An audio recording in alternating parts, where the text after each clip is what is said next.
시청자 여러분 안녕하십니까. 12월 14일 시사정담 시작하겠습니다. 시청자 여러분, 국민의힘은 김기현 대표가 사퇴함에 따라서 후임 비대위원장 인선 작업에 착수하는 등 발빠르게 당 쇄신 및 체제 정비 작업에 착수했습니다.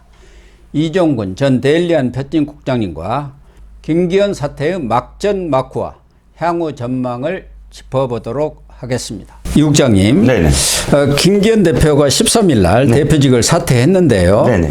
이 김기현 대표 사퇴 문제를 두고 김 대표 측과 용산 대통령실 간에 상당한 줄다리기랄까 신경전이 벌어졌다는 그런 보도가 나오고 있어요. 네, 그렇습니다. 사실인가요? 내막이 어떻게 된 건가요? 글쎄요.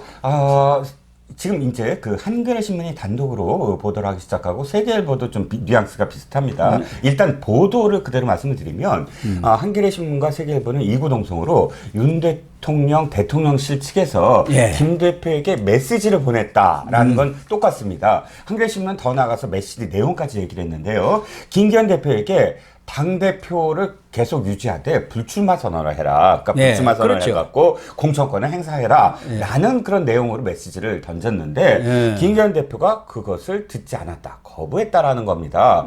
그런데 이게 11일경이고요. 이게 월요일입니다. 11일경에 계속 이러한 그런 그 서로 메시지가 전달이 되면서 오후에 이제 그 장제원 의원이 전화를 걸었다는 거예요. 2시에. 아주 자세히 이렇게 시간대별로 이렇게 얘기합니다. 한겨레 신문은 전화를 걸어서 김기현 대표에게 다시 한번 설득을 했다는 거예요. 형님, 아니 뭐 저기 하십시다. 그 불출마 하십시다. 그런데 그것도 역시 거부했다는 겁니다. 그러자 장제원 의원이 오후 8시에 SNS에 글을 올렸죠. 이제 멈출 때가 되었습니다. 라고 글을 올렸다는 겁니다. 여기까지가 11일 날 하루 동안 벌어진 긴박했던 어떤 상황들이었다고 하고요. 그다음에 그리고 대통령은 또 네덜란드로 일단 출발을 한 그렇죠. 거예요. 대통령은 네덜란드로 그냥 출발했고요. 뭐 이렇게 표현했습니다. 한겨레 신문은 이례적 경로. 그러니까 그 김기현 대표가 그것을 거부하자 이례적으로 경로한 상태에서 네덜란드로 떠났다. 이렇게 지금 표현을 하고 있고요. 그래서 12일 날 이제 12일 날 13일 날 연달아서 사실 대표가 일정이 굉장히 촘촘하게 짜여져 있었어요. 10일 날은 무슨 연탄 나르기, 그다음에 13일 날 뭐 연달아서 정책의총도 있고, 뭐 최고위 오늘 최고위도 있고, 이렇게 이 모든 일정이 전부 다 취소 내지는 연기가 되고 아니면 불참이 되면서 어떻게 될까 하다가 바로 어제 사단이 난 거죠. 그러니까 12일 날 공식적으로 장제원 의원이 불출마 선언을 한 것 아니겠습니까? 공식적으로. 그러니까 김기현 대표한테 마지막 실질적으로 압박을 가한 거 아니겠습니까? 그렇습니다. 김장년대에서 한 축이 무너졌는데 자기를 대표로 만든 사람이 빠져버린 것 아닙니까? 그렇습니다. 그러면 김기현 대표가 사실 유지하기가 어려운 거죠. 그렇죠. 그런데 왜 김기현 대표는 대표직 유지를 하고 불출마 선언을 하는 대통령 용산 측의 그런 메시지를 거부를 했을까요? 원래 그렇게들 알았던 것 아닙니까? 그렇습니다. 저도 사실 방송에서 계속 이렇게 얘기를 했어요. 김기현 대표가 때를 지금 기다린다. 사실 불출마 선언을 할 거다. 다들 이렇게 예상을 하고 있었잖아요. 그 예상은 왜 그러냐면 전례가 그렇기 때문입니다. 예를 들어서 이해찬 대표 같은 경우 21대 총선에서 불출마 선언 딱 하고 공천권을 확실하게 거머쥐면서 공천을 좌지우지했거든요. 그래서 아니 그렇게 되는 것이 사실 일반적이지 않겠습니까? 아니 전투에 나가는 장수가 자기의 가족들을 다, 그러니까 계백 장군 같은 경우 가족들을 전부 다 죽인 이유가 그 병사들에게 나는 이렇게까지 했다. 전쟁에 이렇게 사직생으로 나간다라는 걸 보임으로써 사기를 높이는 것. 즉, 이 당대표가 아니, 나 지역구 같은 거 연연하지 않아. 내 지역구는 상관없어. 하면서 전쟁터에 임할 때 그만큼 이 공천권이라든지 이런 것도 권위가 있지 않겠습니까? 그렇죠. 그런데 저도 이해가 안 가는 게 너무 당연한데 불출마를 하지 않겠다고 거부를 했다. 그러면 이해할 수 있는 측면은 하나밖에 없습니다. 출마를 고집했다는 얘기예요. 그렇죠. 그러니까 울산 남구죠. 그렇죠. 당대표보다도 나는 내 지역구가 좋다. 공천권 행사보다 난 내 지역구를 지키겠다. 이 사실 이해가 안 가는. 그래서 예, 예. 그 지역의 남구청장 서동욱 씨인가요? 예, 예, 서동욱 그 사람이 남구청장. 사실은 준비를 하고 있었던 그렇죠, 모양이에요. 그렇죠. 내년 총선에 예, 예. 출마하려고 예, 예. 이제 구청장을 떠나서. 그렇죠. 그랬는데 갑자기 취소를 하면서 아니구나. 네. 울산에 그대로 나오는구나. 지금 이렇게 알려진 것 아닙니까? 그렇습니다. 구청장이 사실 임명된 지 몇 년 안 됐어요. 그런데 자기가 구청장 이제 물러날 것처럼 얘기하고 선거에 뛰어들 것처럼 얘기한다면 어느 정도는 다 준비가 된 상태에서 국민들한테 알려야 되지 않겠습니까? 욕도 먹어야 되는데요. 예. 그런데 갑작스럽게 나 그게 계속 구청장을 한다. 이건 바로 김기현 대표가 사인을 보낸 거다. 왜냐하면 김기현 대표가 워낙에 거기에 오랫동안 또 자기의 어떤 그런 그 지역구였기 때문에 조직이라든지 이런 부분들을 완전히 장악하고 있지 않습니까? 예, 그러니까 그렇죠. 김기현 대표의 뜻을 거스르고 그 누구도 울산 남구에 쉽게 거기 출마를 못해요. 그런데 출마 안 하겠다라는 건 김기현 대표가 사인을 보낸 거 아니냐. 나 거기 갈 거야라는 그런 추측이 가능하죠. 그런데 이 김기현 대표도 역시 금배지를 꼭 지켜야 할 무슨 이유가 있을 것 아니겠습니까? 금배지를 지켜야 내가 한 5선 이렇게 하면은 국회의장도 바라볼 수 있고 일각에서는 김기현 대표가 당대표 하다 보니까 간이 배 밖에 나와가지고 대권까지 꿈꾼다는 그런 소식도 있지 않습니까? 그런데 네네. 이 대표직 유지하고 지역구 내놓고 금배지도 없으면은 나중에 딱 물러나면 끝 아닙니까? 그러니까 그걸 거기서 두려워했겠죠. 총선에서 만약 또 져버렸다고 하면 이제 아예 정치 생명 자체가 끊어져 버리는 거 아니에요? 그렇죠. 그게 이제 아마도 지금 선배님 말씀처럼 김기현 대표의 그런 주저하게 만들고 했던 요인인 것 같은데 이게 하나는 알고 그 나머지 열을 모르는 행위라고 저는 생각을 합니다. 왜냐하면 대통령이 되든 뭐 이런 어떤 큰 꿈은 사실은 실현이 있고 어떤 스토리가 있고 그것을 딛고 일어나야 되거든요. 예. 그런데 김기현 대표가 만약에 진짜 큰 꿈이 있다 그러면 여기서 이 총선을 승리를 이끌면서 자기가 희생하는 모습을 보여주는 것. 예. 그게 잠시 멈춤일지라도 와, 이 사람이 이렇게 함으로써 여기까지 했다라는 게 자기의 어떤 큰 그 스토리가 되는데 지금 당대표 버리고 총선 버리고 지역구 하면 사실 그 지역구 누가 그 보장을 합니까? 아니 그리고 이 당대표도 본인의 실력으로 된 것도 아니지 않습니까? 사실상 윤석열 대통령이 만들어준 자리 아닙니까? 다른 사람들 나오지 마 해가지고 다 쳐냈지요. 쳐내고 예. 그런데 거기 실질적인 윤핵관으로서 축을 이룬 사람이 장제원인데 장제원이까지 나서서 불출마하세요. 했으면 거기 따랐으면은 본인도 그렇죠. 살고 다 사는 거 아닙니까? 지금은 꽁도 매도 놓쳤다거나요. 그렇죠. 아니면 개도 구럭도 이런 그런 상황이 되어버린 것 아닌가 하는 생각이 들고 공관위가 이제 뜨면은 거기 김기현한테 공천 줄라나요? 아니, 그러니까 저는 진짜 이해가 안 가는 게요. 당대표 정도 된 사람이 바로 당대표를 그만뒀는데 자기의 운명을 그 후임자들이 결정하게 만드는 것. 그 자체가 말이 안 되지 않습니까? 예. 그건 정말 초라한 상황이고요. 그러니까 하나는 알고 둘은 모른다. 이런 얘기가 나오는 거고 또 김기현 대표가 자꾸 이 얘기가 되는 게 이겁니다. 지난번 대선 때도 사실 김기현 대표가 나왔었어요. 아무도 기억을 안 하지만 아, 그래요? 예. 대선 출마하겠다라고 선언도 하고 나왔다가 뭐 이게 몇 퍼센트 안 되니까 그냥 그 덮어버렸어요. 중간에. 아무도 모르게 혼자 기억- 나왔고 막. 우리가 기억을 못하는 거죠. 아, 그러니까 그렇습니까? 그러니까 대통령에 대한 꿈이 있었던 건 사실인 것 같아요. 대선 출마하겠다고 이렇게 했던 어떤 액션을 보면 그렇지만 정말 뜻밖의 저는 선택이었던 것 같거든요. 이런 선택을 하다니 선택이. 그러니까 김기현 대표 뭐 저도 여러 차례 얘기했지만 정무 감각도 떨어져 가지고 계속 실기를 해가지고 네네. 결국은 모양새가 아주 최악의 상태에서 지금 물러난 거 아닙니까? 그렇습니다. 예, 정치는 타이밍이잖아요. 타이밍의 예. 예술이죠. 타이밍을 다 놓쳐버린 거예요. 그렇죠. 이 진짜 몇 주만 아니 열흘 전, 아니 한 보름 전만 아니 불출마 선언 딱 했어도 여기까지 오지 않아요. 그런데 개도 잃고 구럭도 잃고 다 잃는 상황이 돼버렸어요. 또 하나 미스터리는 네네. 지금 엊그제 이 상황 속에서 아주 긴박하게 돌아간 거 아닙니까? 네. 그 상황에서 이준석이는 왜 만났습니까? 지금 김기현의 사태보다도 이준석과의 회동 그게 왜 만났느냐? 그게 더 지금 주목을 받는 그런 상황이 돼버렸어요. 그렇습니다. 이준석을 만난 건 이제 일단 여러 가지 어떤 그 기사들을 다 취합하고 그쪽 얘기를 들어본 결과 오래전에 만남을 약속을 했다고 합니다. 중진 의원 2명이 예항 쪽을 주선을 했다고 하고요.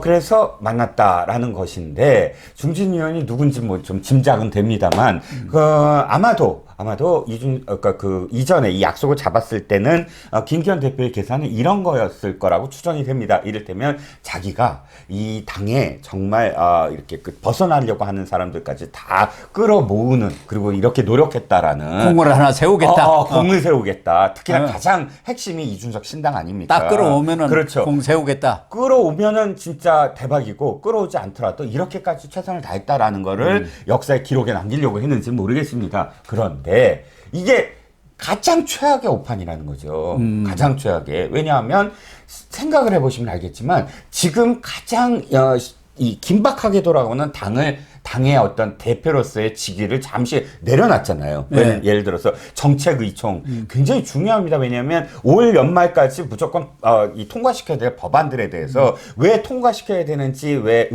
정부 입법들 있잖아요. 그러면 그것도 있지만 특검법 이런 것들도 논의가 돼야 할 다 논의가 돼야죠. 그래서 마지막 그 순간까지 입법 정책과 관련해서 우리가 의총에서 어떻게 할 건가를 결정해야 되는 그런 아주 중요한 그런 의총입니다. 그 의총까지 사실 무산시켰거든요. 그러면 진짜 중대한 결심을 하나 보다라고 생각을 하고 있는데 아무리 옛날에 그 약속을 하더라도 이준석을 만나는 것이 의총보다 더 중요하냐? 정책의 중보다 더 중요해요. 그것도 당연히 약속을 취소를 했어야죠. 상황이 바뀌었는데. 상황이 다 바뀌었고 자기의 어떤 정말 결단이 필요한 시점인데 결단에 대해서 이준석을 만나다. 그러니까 결론은 한 가지밖에 없습니다. 자기가 지금 아직 이게 절박한지 모르고 자기의 거취에 대해서도 사실은 굉장히 루즈하게 생각했다. 아니 제코가 석자인 사람이 이준석 지금 문제를 걱정하게 생긴 그런 상황이 아니잖아요. 예, 그 이상민도 그렇고요, 이준석도 그렇고 연달아서 만났잖아요. 이준석 만나고 이상민 만났잖아요. 두 사람 다 언론에 이렇게 얘기했어요. 언론이 다 이렇게 물어볼 거 아닙니까? 오늘 그만둘 거 아셨어요? 아니 김기현 대표가 오후에 그만둘 기색이 있으셨습니까? 두 사람 다 아니요. 아니 그만둔 그런 느낌이 아니었는데요. 그러니까 딱 뭐냐면 그 오전까지도 자기가 그러니까 그만둘 생각이 전혀 없었다는 거죠. 그런데 그 발표도 그렇게 만났으면은 뭐 비공개로 만나고 조용히 만났으면 그걸로 묻어두던가 아니면 김기현 대표가 발표를 했어야 하는데 이준석이가 먼저 무슨 유튜브에 나와서 이 얘기를 하고 김기현 대표는 자기 사퇴 발표를 SNS로 했나 당대표는 나 처음 봤네요. 그러니까 지금 또 한 가지 김기현 대표라는 사람이 얼마나 정적 판단이 흐리고 또 그 사람에 대한 어떤 평가가 최악인지를 드러내는 게 이겁니다. 사실은 이준석을 만났어요. 만난 것 자체에 대한 어떤 평가는 차치하고라도 그러면 그거는 사실 정치인들이 물밑으로 누구 만나고 할 수 있어요. 그러면 그렇죠. 사실 그게 컨트롤이 돼야 됩니다. 그런데 당장 4시 반에 이준석이 김기현 대표가 얘기해도 된다고 해서 얘기합니다. 좀 전에 만났습니다. 그럼 얘기해도 된다고 해서 얘기를 했는데 30분 만에 SNS로 나는 이준석과 함께 신당을 안 갑니다. 나는 그만두겠습니다라고 SNS에 올렸잖아요.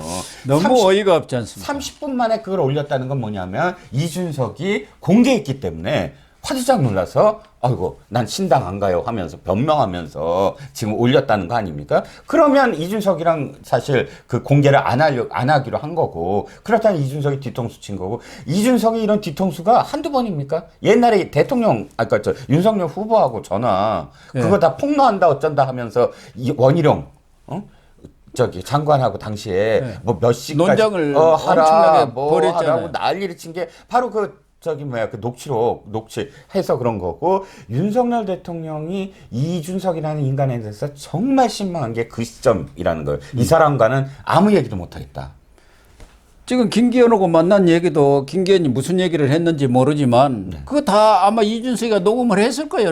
그렇죠. 보나 마나요 이거는. 그렇죠. 녹음해갖고 만약에 뭐 딴 문제가 생겼을 때 탁 올가미. 틀어놓고 김기현 대표가 얘기했지 않느냐 하면은 이게 참 골치 아픈 일도 생길 수가 있는데 그렇죠. 김기현 대표가 가서 말을 조심했는지는 모르겠네요. 그렇죠. 또 하나는 네네. 김기현 대표가 정말 정무적으로 정치적 감각이 없다고 생각되는 것은 그러면은 이준석이가 지금 김기현 대표를 상대하려고 생각을 하고 있는 사람이 아닙니다. 김기현 대표가 만약 이준석을 만나려고 했다고 한다면은 윤석열 대통령의 직접적인 메시지를 들고 가든가 만나야지 내가 가서 해결하겠다면 이준석은 지금 윤석열 대통령을 계속 공격하는 것은 나하고 직접 단팔을 하자 그 얘기 아닙니까? 그렇죠. 김기현 너는 아무 고난도 없는 사람이 그렇죠. 지금 당내에서 사퇴라고 지금 난리인데 이런 사람 만나서 무슨 얘기를 이준석이가 하겠습니까? 그러니까 이준석이 하루 종일 오늘 하는 얘기가 뭔지 아세요? 내가 잘 이렇게 조언을 해줬다. 아이고 그거 당이 원래 그런 거니까 너무 그렇게 맘 상하지 말고 자리 보전 잘 하세요 라고 아주 조언을 해줬다 이런 식으로 얘기를 하거든요. 그러니까 참 김기현 대표가 이준석이를 만났으면 이준석이가 아 그래요 김기현 대표님 말씀 들으니까 제가 당에 남아야겠네 그렇게 할 것 같습니까? 지금 이준석이는 떠나지 않을 수가 없는 상황까지 지금 몰려가 버린 거예요. 너무 나가가지고. 그러나 마음속에서는 아, 당이 좀 잡아줬으면 하는데 자기가 그냥 보통 사람이 잡아서는 안 되고 윤석열 대통령이 좀 뭐락해가지고 따둑거리면서 이렇게 하십시다. 우리 다시 합칩시다. 이걸 지금 기대하고 있는 건데 김기현이가 아무 권한도 없는 사람이 오갖고 우리 같이 하고 뭐 어디 험지 나가라고 하면 아 그럴게요 할 것 같습니까? 이준석이 하는 말이 그겁니다. 뭐라고 얘기하냐면 아이고 김기현 대표는요 내가 대표할 때 원내대표였어요. 그게 무슨 소리입니까? 알로 본다는 얘기죠. 네. 내가 대표했을 때 원내대표였어요. 우리들은 참 잘 맞았어요. 이것도 참 제가 비열하게 느끼는 게 며칠 전까지도 아 김기현이는 2주 만에 그만둘 사람이다. 그렇게 얘기했죠. 이렇게 얘기하던 사람이에요. 그러더니 회동이 어느 정도 약속이 된 시점이 있었을 거예요. 그 시점부터 갑작스럽게 얘기가 바뀌기 시작해요. 김기현은 훌륭한 뭐 정치인이고 뭐 주호영, 김도읍 그 세 사람을 자기가 존경한다. 뭐. 세 사람 봤더니 영남이에요. 보니까 또. 그래 내가 딱 보면 이준석의 그 얄팍하고 잔머리수가 최근 들어서 이렇게 쭉 흐름이 이어지는 거예요. 그러니까 김기현 대표가 이준석보다 수가 낮은 거예요. 그게 완전히 그냥 둘려가지고 뒤통수를 세게 맞은 겁니다. 그렇죠. 나가면서까지도. 그러니까 당대표라는 사람이 사퇴 발표도 못한 것 아닙니까? 이준석이라면 거기다가 무슨 신당설까지 나와버렸지 않습니까? 저는 마지막으로 더 창피한 게 이겁니다. 아우 창피해. 아니 당대표가 이준석이라는 사람의 이준석을 만났다고 이준석 신당한테 간다라는 소문이 난다고 치더라도 웃어넘겨요. 차라리 저는 웃어넘기겠습니다. 말이 되냐고. 내가 당대표인데 신당을 지금 간다고 쪽으로 아무리 내가 지금 비판을 받더라도 지금 사퇴 비판을 받더라도 그 신당 가고 신당 좀 나 참여해 주세요. 이런 소리가 말이 되느냐라고 아예 묵살해 버려야지. 이준석이랑 만났다는 걸 바로 공개하니까 30분 만에 저는 절대 신당 안 갑니다라는 변명을 하는 게 코미디도 아니고 정말 어쨌든 예. 김장연대가 무너지고 또 김기현 대표가 총선을 이끌 수 없다는 것은 삼척동자도 아는 일 아니겠습니까? 김기현 대표가 물러난 것 자체가 뭐 국민의힘이라든가 윤석열 대통령 또 보수 우파에서는 아주 박수를 칠 만한 사안 아닌가 그런 생각이 듭니다. 그래서 이번 김장연대가 어떻게 보면은 뭐 본인들도 결단을 내렸고 희생을 했다고 볼 수도 있고 그것을 바탕으로 해서 이제 총선을 얼마나 잘 치르느냐 네. 그리고 후속적으로 더 쇄신 조치를 취하느냐 이게 이제 중요한 것 아니겠습니까? 그렇습니다. 네네.